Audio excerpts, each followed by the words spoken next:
Richard Boucher, Georgetown, Massachusetts.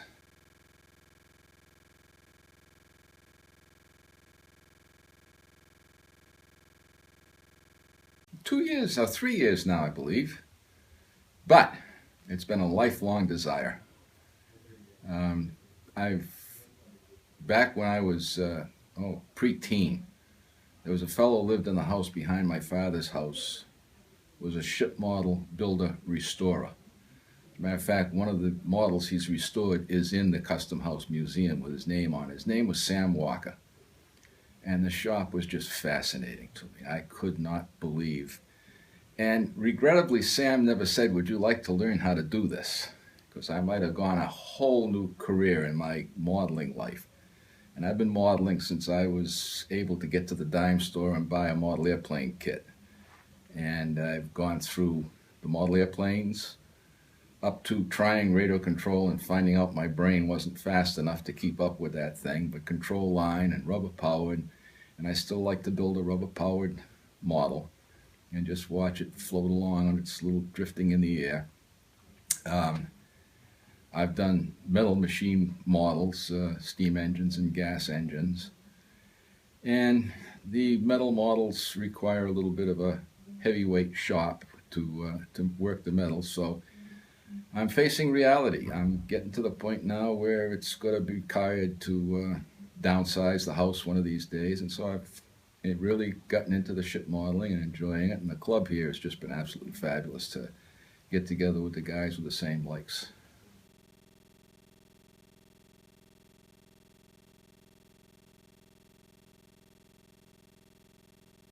That's an interesting story. We had an auction at the Model Railroad Club one time, and somebody brought in this Katie. I didn't even know what the name of it was at the time. That was something that I found out here at the club. And the poor little thing was just absolutely horribly built. And I didn't have the hat to throw it in the trash or throw it in the fireplace, so I decided I'm going to restore this thing. And I started working on it, and it's been quite a learning process to get that hull back into symmetry, I guess would be the thing, so that it doesn't look like it's setting off to one side. And there was some real nice wood in it, and I've been working on it regular, steady, and I'm also pretty convinced that if I were in school nowadays, I'd have an IEP or something. They'd find something wrong with me because I can't stick with a project. I've got a number of things going all the time. And so I get to the point on the Katie where I just, and I got a hold of a couple kits from Blue Jacket. We took a trip up there one day. It was a 400-mile round trip. I didn't realize just how far it was going to be to go up there and visit this place. But Blue Jacket was originally Boucher ship models. And so my last name, I said, I got to see this place. And wife and I took off on a day in the summer. And we just had a nice trip up through Maine. And I got two little tiny models from them. They were $10. There was a little pram and a fishing dory. And my wife's uncle was a dory fisherman up in Nova Scotia. So I figured the dory would be kind of appropriate. And these were really kind of tough models to build because they were designed around CA glue, which I am allergic to. So clamping the things together to have the Elmer's white glue hold them required a little bit of thinking, but I got those done. And then I've been working on a good little skiff. Fellow out in Framingham was kitting these models at one time, and he was all done. He didn't want to sell them anymore, and so I got a chance to pick that up cheap. And it was built just like a real skiff. You built the frames for it, and you built it upside down on these frames, and then come the good day when you tipped it over, and hopefully it came off the frames. You hadn't put too much glue on it, but it came out. I was really proud of it when I got it done. So that was the third model.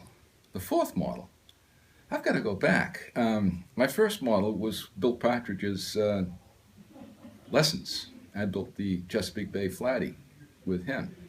And that was really well worth the time and effort to go take that course with Bill, because that was the basis to know how to do this from here on in, you know. So That's how I pick them. They just happen on the shelf.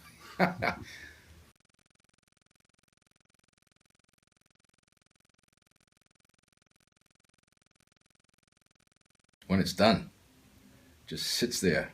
And of course, yeah, I go to shows with them, so they stay in their little boxes. They don't sit out on display or anything. But yeah, you sit down and you say, "Look, I've just built this, and it's finished. And there's oil locks on it, and there's a rudder on it, and there's a sail on it, and yeah, yeah, it's really when you finally get to the place where it's going on the shelf or in the box or whatever. But all my model building is just total relaxation, whether I'm down in the machine shop or up in the woodworking shop or wherever I'm working on a model. It's just very relaxing. Very comforting for my wife too, because she knows where I am at those times, and I'm not out with the guys carousing and chasing women. I'm just hanging around the shop enjoying myself.